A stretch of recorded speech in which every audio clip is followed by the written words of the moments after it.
Hello students. आज हम organic chemistry का सबसे बेसिक टॉपिक जो होता है जनरल ऑर्गेनिक केमिस्ट्री वो स्टार्ट करेंगे। और जनरल ऑर्गेनिक केमिस्ट्री को हम उस बेस तक पढ़ेंगे जिससे आपके प्रिपरेशन में, जैसे IIT JAM की प्रिपरेशन हुआ, नेट की प्रिपरेशन हुई, गेट की प्रिपरेशन हुई, इन सब में आपको क्या आता है, जनरल ऑर्गेनिक केमिस्ट्री का रेगुलर यूज होता है। जैसे बहुत से बच्चों को क्लियर नहीं पता कि कौन सा बेस कहाँ अटैक होगा, कहाँ पे केमिस्ट्री एक्टिविटी हुई, कहाँ पे स्टीरियो एक्टिविटी होगी, कहाँ पे ऐसे बहुत से प्रॉब्लम होते हैं जिनमें GOC का बहुत बड़ा इंपॉर्टेंट रोल होता है। क्या मतलब, अगर ऑर्गेनिक केमिस्ट्री को सीखना है तो आपको GOC कंप्लीट आना चाहिए। और GOC में जैसे मेनली जनरली आप देखेंगे तो मेनली 5 6 7 टॉपिक हैं जो कि आपको कंप्लीट आने चाहिए। जैसे आपका होता है न्यूक्लियोफाइल क्या है, इलेक्ट्रोफाइल क्या है, कार्बोकेटायन क्या है, कार्बोनाइन क्या है, फ्री रेडिकल क्या है, नाइट्रेंस क्या है, ये आपके जनरल ऑर्गेनिक केमिस्ट्री में आते हैं। और इन्हीं की स्टेबिलिटी के बेस पे हम ऑर्गेनिक केमिस्ट्री के रिएक्शन और मैकेनिज्म को इजीली से समझ पाते हैं। तो इसलिए आज हम फर्स्ट टॉपिक स्टार्ट करेंगे जनरल ऑर्गेनिक केमिस्ट्री। और इसमें हम स्टार्ट करेंगे न्यूक्लियोफाइल से। डायरेक्ट हम स्टार्ट करेंगे न्यूक्लियोफाइल से, क्योंकि न्यूक्लियोफाइल, इलेक्ट्रोफाइल, इन्हीं बेस क्या होता है, पूरी ऑर्गेनिक बेस होती है। यानी ऑर्गेनिक का जो बेस होता है वो मेनली न्यूक्लियोफाइल, इलेक्ट्रोफाइल पे ही होता है। एक न्यूक्लियोफाइल होता है, दूसरा इलेक्ट्रोफाइल होता है, दोनों आपस में कंबाइन करके प्रोडक्ट का फॉर्मेशन करते हैं। तो आज हम फर्स्ट पहले स्टार्ट करेंगे न्यूक्लियोफाइल। तो व्हाट इज द न्यूक्लियोफाइल? तो न्यूक्लियोफाइल क्या होता है? Nucleophile generally a species that can donate a lone pair of electron, यानी वो स्पीसीज जो लोन पेयर इलेक्ट्रॉन को डोनेट कर सकता हो उसे हम क्या कहते हैं? न्यूक्लियोफाइल। आइए डिस्कस करते हैं। Nucleophile, the species which can donate a pair of electron is said to be nucleophile. Clear? यानी जो भी स्पीसीज क्या करता है, पेयर ऑफ इलेक्ट्रॉन को डोनेट करता है, वो हमारा क्या कहलाता है? न्यूक्लियोफाइल। क्लियर? अब देखिए न्यूक्लियोफाइल के लिए 3 कंडीशन तो मस्ट, जैसे करेगा तो कौन से कंडीशन मस्ट होते हैं, लेकिन मैंने कुछ टॉपिक बताया कौन, फिर आप देख के बता सकते हैं ये न्यूक्लियोफाइल होगा। जैसे न्यूक्लियोफाइल की प्रॉपर्टी से पहले क्या होना चाहिए? वो डोनर होना चाहिए। न्यूक्लियोफाइल हमेशा क्या होता है? डोनर होता है। सेकेंड, न्यूक्लियोफाइल जो होता है हाईएस्ट ऑक्यूपाइड मॉलिक्यूलर ऑर्बिटल होता है। कैसा होता है? Highest occupied molecular orbital. इससे हम पेरीसाइक्लिक कुछ पढ़ाया जाएगा, उसमें और डिस्कस करेंगे क्या होता है हाईएस्ट ऑक्यूपाइड मॉलिक्यूलर ऑर्बिटल, यानी जिसकी एनर्जी मैक्सिमम होती है, जो इजीली से इलेक्ट्रॉन को डोनेट कर सकता है। थर्ड होता है न्यूक्लियोफाइल होता है उसका ऑक्टेट कंप्लीट होना चाहिए। ये वेरी इंपॉर्टेंट है। क्या है? उसका ऑक्टेट कंप्लीट होना चाहिए। जिसका ऑक्टेट कंप्लीट होगा वही डोनर होगा। सिंपली सी बात, जब तक आपका पेट खुद न भरा हो तो आप दूसरे को खाना क्या खिलाएंगे? नहीं खिला पाएंगे। इसलिए न्यूक्लियोफाइल के लिए ऑक्टेट मस्ट कंप्लीट होने चाहिए। जिसका ऑक्टेट कंप्लीट होगा वही ही न्यूक्लियोफाइल होगा। ओके, अब हम पढ़ते हैं काइंड्स ऑफ न्यूक्लियोफाइल। कौन कौन से न्यूक्लियोफाइल? तो जनरली देख लेते हैं कौन कौन से हैं। पहला आपने बताया non bonded donor atom. Clear है? ऐसे एटम जो के पास क्या हो, non bonded pair of electron हो। जिनके पास non bonded pair of electron होंगे वो इस कैटेगरी में आएंगे। जैसे एग्जांपल आप लेते हैं किसी NH3 अमोनिया। यहाँ पर जो ये आपका क्या है, नॉन बॉन्डेड इलेक्ट्रॉन पेयर है। ये क्या आपका है? नॉन बॉन्डेड इलेक्ट्रॉन पेयर, यही। तो ये जो डोनर होगा तो ये कैसा होगा? न्यूक्लियोफाइल की तरह वर्क करेगा। ये आपका नॉन बॉन्डेड और कैसा है? न्यूट्रल है। कोई चार्ज है इसके ऊपर? नहीं है। हमने यहाँ पर अल्कोहल आपने यूज किया। ये क्या है जी? अल्कोहल। और अल्कोहल भी कैसा है जी? ये क्या है? नॉन बॉन्डेड है इलेक्ट्रॉन पेयर। तो जो नॉन बॉन्डेड इलेक्ट्रॉन पेयर है और कैसे है? न्यूट्रल है। सिमिलर पर क्या है? H2O। और सिमिलर क्या है? RS, थायल। क्लियर है ना? तो ये सभी कैसे हैं? Non bonded nucleophile. और सबके देखिए सबके ऑक्टेट कंप्लीट हैं। जैसे अगर इसका चेक करा लीजिए, 2 इलेक्ट्रॉन यहाँ पर, 2 इलेक्ट्रॉन यहाँ पर, कितना? 4 2 6 2 8। ऑक्टेट कंप्लीट है। अगर ऑक्टेट कंप्लीट हो इसका मतलब क्या होगा? ये न्यूक्लियोफाइल होगा। सिमिलरली ये भी क्या है? ऑक्टेट कंप्लीट है। इसका भी ऑक्टेट कंप्लीट है और इसका भी ऑक्टेट कंप्लीट है। जिनके ऑक्टेट कंप्लीट होंगे वो डोनर होंगे। क्लियर है? ये तो आपने लोन पेयर की बात कर ली। अब देखते हैं नॉन बॉन्डेड इलेक्ट्रॉन पेयर होंगे लेकिन स्पीसीज जो होगी वो चार्ज होगी। जैसे आपके पास NH3 है। अब NH3 से हमने एक हाइड्रोजन को रिमूव किया और पता है इलेक्ट्रॉन मूवमेंट किस साइड हो जाता है? जिस साइड मोर इलेक्ट्रोनेगेटिव एटम होगा। तो नाइट्रोजन और हाइड्रोजन में कौन मोर इलेक्ट्रोनेगेटिव एटम है? नाइट्रोजन है। तो नाइट्रोजन क्या करेगा? इलेक्ट्रॉन को अपनी तरफ अट्रैक्ट करेगा। जैसे क्या हो जाएगा? नाइट्रोजन तो कैसा चार्ज आएगा? नेगेटिव चार्ज आएगा। अब देखिए ये भी कैसा है? नॉन बॉन्डेड है। लेकिन कैसा चार्ज है? नेगेटिव चार्ज स्पीसीज है। तो इसे हम कहते हैं non bonded charged species nucleophile. ये भी देखिए HO minus, negative charge RO minus, RS minus और ये आपके फिनॉक्साइड। क्लियर ना? ये सभी कैसे हैं? Charge non bonded nucleophile species हैं। क्लियर ना? अब आप देखते हैं next pi bond donor. Clear? जिसका ऑक्टेट कंप्लीट होगा। क्लियर सी बात है, ऑक्टेट भी कंप्लीट हो और क्या हो, पाई डोनर हो। जैसे यहाँ पर देखते हैं, अब देखिए इस कार्बन की बात करते हैं। इस कार्बन देखिए 2 2 4 2 6 2 8 मिल रही है यहाँ 2 2 4 2 6 2 8, यानी ऑक्टेट कंप्लीट दोनों का है। और ये पाई बॉन्ड क्या करेगा, ये इलेक्ट्रॉन किसको देगा जी, इसको देगा H प्लस को, तो आपको क्या बनेगा, ये कार्बोकैटायन। क्लियर? तो पाई बॉन्ड भी क्या होते हैं, न्यूक्लियोफाइल की तरह वर्क करते हैं। जैसे आप यहाँ देख लीजिए बेंजीन है, साइक्लो ब्यूटाडाई 1,3 ब्यूटाडाइन है, ये दोनों क्या है आपके, ये सारे क्या हैं, पाई डोनर है। कैसे हैं, पाई डोनर है। तो न्यूक्लियोफाइल में पाई डोनर भी होते हैं। एक कैटेगरी और चेक लीजिए, सिग्मा डोनर कैसे होते हैं। सिग्मा डोनर में आपने ये देख लीजिए, ये क्या आपने मिथाइल लिया है, लिथियम, मिथाइल लिथियम लिया है। मिथाइल ने पता है कि कार्बन की इलेक्ट्रॉन कितने 2.5 होते हैं, इसकी इससे लेस होगी तो इलेक्ट्रॉन का मूवमेंट कहाँ आ जाएगा, यहाँ पर जाएगा। तो क्या बनेगा CH3 माइनस। ये भी किसकी तरह वर्क करता है, न्यूक्लियोफाइल की तरह। लेकिन यहाँ पर एक चीज ध्यान दें, यहाँ पे जो इलेक्ट्रॉन जा रहा है वो कैसा इलेक्ट्रॉन है, शेयर पेड का इलेक्ट्रॉन है। और यहाँ पर जब तक हमने डिस्कस किया था, जितने इलेक्ट्रॉन कितने थे न्यूक्लियोफाइल के, वो नॉन बॉन्डेड इलेक्ट्रॉन थे। लेकिन यहाँ पर कैसे हैं, शेयर पेड के इलेक्ट्रॉन है। तो ये क्या है, शेयर पेड के इलेक्ट्रॉन होते हैं। और इसमें देखिए नो चार्ज स्पीसीज, जैसे अगर मिथाइल लिथियम की बात करेंगे तो यहाँ पर एक ऐसी स्पीसीज है, नो चार्ज स्पीसीज है। कैसी है, नो, यहाँ पर कोई चार्ज है नहीं, चार्ज है। और सिग्मा डोनर में कुछ ऐसे भी होते हैं जिन पर निगेटिव चार्ज होता है। अभी नेक्स्ट क्लास मतलब नेक्स्ट में हम इसको अभी डिस्कस करते हैं। ओके, अभी हमने डिस्कस किया था सिग्मा डोनर न्यूट्रल था, नो चार्ज स्पीसीज थी। अब हम सिग्मा डोनर देखेंगे जिनके पास चार्ज स्पीसीज होंगे। जैसे आपने कभी नाम सुना होगा, लिथियम एल्युमिनियम हाइड्राइड, सोडियम बोराहाइड्राइड। आपने प्रीवियस क्लास MSc में आपने इसका नाम दिया और BSc में भी आपने इसका नाम सुना होगा। तो यहाँ पर जितने भी टेट्रावैलेंट कंपाउंड है, जो क्या है जी, कार्बन के बोरान फैमिली की, ये सभी क्या है जी, कैसे होते हैं, charged sigma donor. 4 sigma donor होते हैं। जैसे वो पता है कि बोरान होता है, बोरान के वैलेंस में कितने होते हैं, 3। अब ये 4 बॉन्ड बनाएगा तो क्या हो जाएगा, 1 इलेक्ट्रॉन इस पर एक्स्ट्रा चार्ज आएगा। सिमिलरली एल्युमिनियम H4 माइनस और गैलियम H4 माइनस, ये सभी कैसे हैं, टेट्रावैलेंट चार्ज स्पीसीज हैं।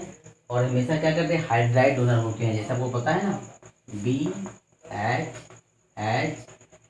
H नेगेटिव चार्ज, ठीक है। तो हमेशा कैसा होंगे, हाइड्राइड। यानी आप पता है कि बोरान हमेशा कहता है सेक्सटेट को फॉलो करता है।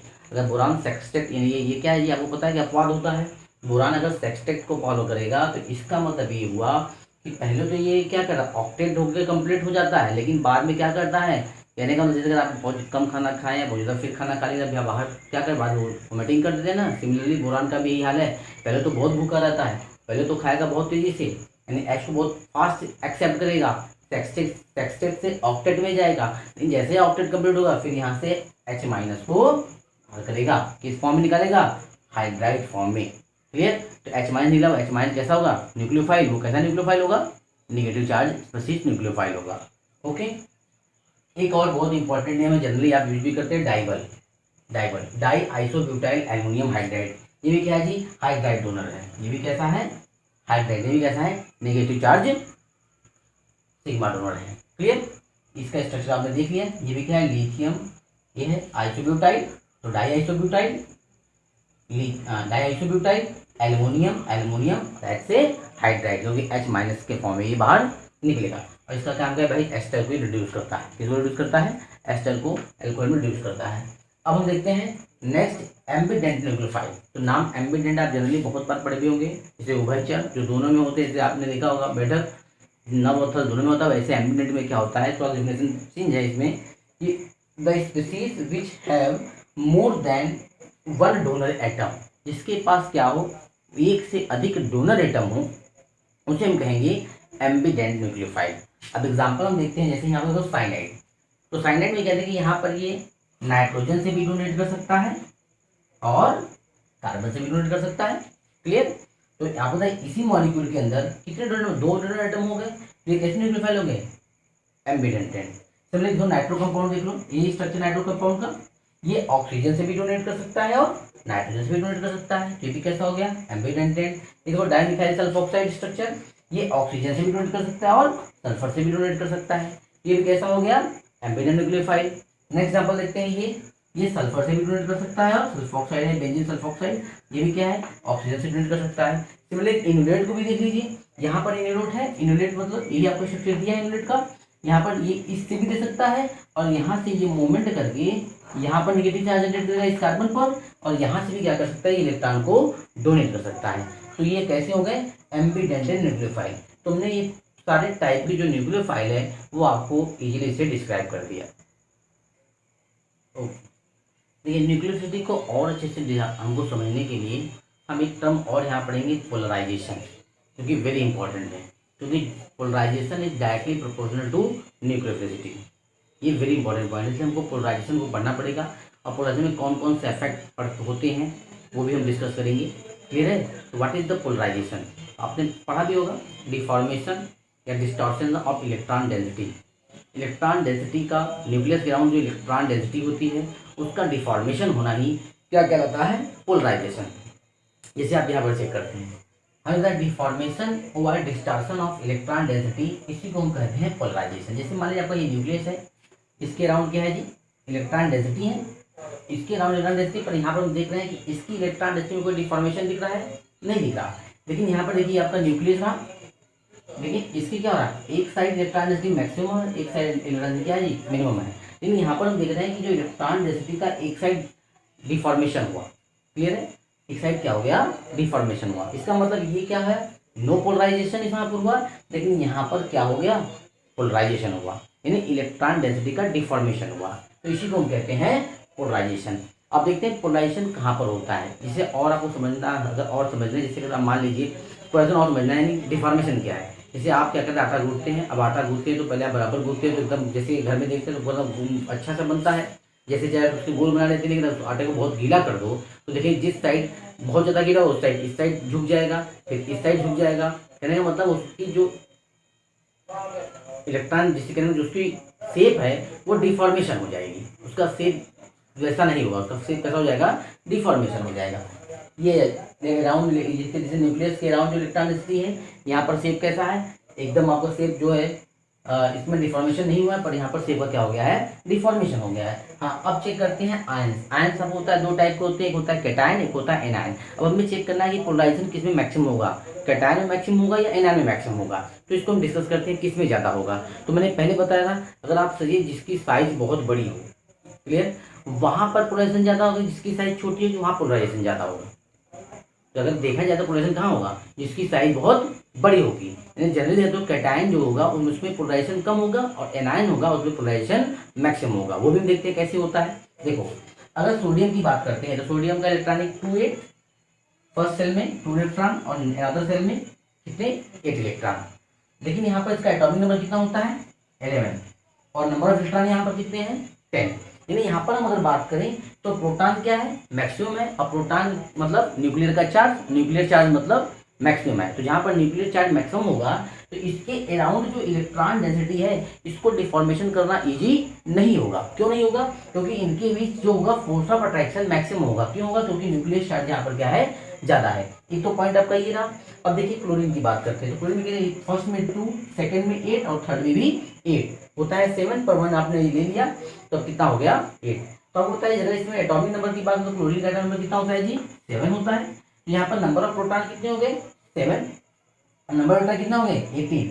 यानी प्रोटॉन के कंपेरिजन में यहाँ पर इलेक्ट्रॉन मैक्सिमम है, और इसके में वैसे इसका मतलब क्या होगा, इस पर जो न्यूक्लियर का चार्ज होगा वो क्या होगा, थोड़ा कम होगा। और एक चीज़ आपको पता है कि अगर इलेक्ट्रॉन यहाँ पर नेगेटिव चार्ज आता है तो इलेक्ट्रॉन का रिपल्सन इंक्रीज करता है, और इलेक्ट्रॉन रिपल्स करे तो क्या होगा, वो आउटर से क्या, आउटर से जो होता है वो न्यूक्लियस से क्या होता है, दूर जाता है ड्यू टू रिपल्सन। और ये पॉइंट भी है। और दूसरा पॉइंट हमने अभी डिस्कस किया, यहाँ पर क्या है कि न्यूक्लियस का जो चार्ज है इलेक्ट्रॉन के कंपेरिजन में क्या है, मिनिमम है। तो अब क्या होगा, अब बताइए इसकी साइज और इसकी साइज किसी में डिफॉर्मेशन करना इजी है, क्योंकि यहाँ पर जो होता है फोर्स ऑफ अट्रैक्शन क्या है, मिनिमम है, यहाँ पर फोर्स ऑफ अट्रैक्शन क्या है, मैक्सिमम है। यहाँ पर इफेक्टिव न्यूक्लियर चार्ज जो मैक्सिमम है, यहाँ पर इफेक्टिव न्यूक्लियर चार्ज क्या है, वो मिनिमम है। तो इसका मतलब जो एनायन होगा उसमें डिफॉर्मेशन क्या होगा, मैक्सिमम होगा। यानी एनायन में पोलराइजेशन मैक्सिमम होगा और कैटायन में पोलराइजेशन मिनिमम होगा। अब कुछ एग्जांपल लेके चलिए, आपके पास आ गया fluoride 1 negative charge, oxide nitrogen पे 3 नेगेटिव चार्ज, कार्बन पर 4 नेगेटिव चार्ज। अब आपको ये दे दिया है, अब आपको बताइए पोलराइजेशन बॉन्ड में इंक्रीज करिए, तो देखिए ऑर्डर ये होगा, सभी क्या है आइसो इलेक्ट्रॉनिक है। अगर देखेंगे तो इसमें भी कितने इलेक्ट्रॉन होंगे 10, इसमें भी 10, इसमें भी 10, इसमें भी 10, सभी आइसो इलेक्ट्रॉनिक। मतलब मैंने आपको पहले डिस्कस किया कि एनायन होगा तो इलेक्ट्रॉन इलेक्ट्रॉन रिपल्सन इंक्रीज करेगा, इलेक्ट्रॉन इलेक्ट्रॉन रिपल्सन इंक्रीज करेगा, इसका मतलब उसमें डिफॉर्मेशन करना बहुत ही इजी होगा, उसका डिफॉर्मेशन होना बहुत ही इजी होगा। सिमिलरली और एक point chlorine, chlorine, bromine, iodine, अब यहाँ पर पोलराइजेशन किस साइड जाएगा, पोलराइजेशन इस साइड जाएगा। क्यों जाएगा जी, क्योंकि मैंने आपको पहले बताया कि इसमें क्या होगा, अगर साइज छोटी होगी तो फोर्स ऑफ अट्रैक्शन ज़्यादा होगा, तो उसमें पोलराइजेशन नहीं होगा। अगर साइज बड़ी होगी तो उनके बीच फोर्स ऑफ अट्रैक्शन कम होगा, तो उसमें पोलराइजेशन मैक्सिमम होगा। तो पोलराइजेशन क्या होगा, फ्लोरीन से ब्रोमीन आयोडीन तक जाने पोलराइजेशन क्या करता है, इंक्रीज करता है। अब यही पॉइंट पोलराइजेशन आपका न्यूक्लियोफिलिसिटी पे भी इफेक्ट करेगा, यानी जिसमें जितना ज़्यादा पोलराइजेशन होगा उसकी न्यूक्लियोफिलिसिटी उतनी ही मैक्सिमम होगी। जैसे यहाँ पर देख रहे हैं कार्बन है, कार्बन की न्यूक्लियोफिलिटी क्या होगी, मैक्सिमम होगी। क्यों, यहाँ पर 4 न्यूक्लियस, यहाँ पर इलेक्ट्रॉन परसेंट मैक्सिमम है, इसकी न्यूक्लियोफिलिटी भी ज़्यादा होगी, इसकी पोलराइजेशन भी क्या होगी, ज़्यादा होगी। तो एक पॉइंट आपको ऐसा माइंड में रखना है, जितना ज़्यादा पोलराइजेशन होगा उतना ही ज़्यादा आपका क्या होगा, न्यूक्लियोफिलिसिटी होगी।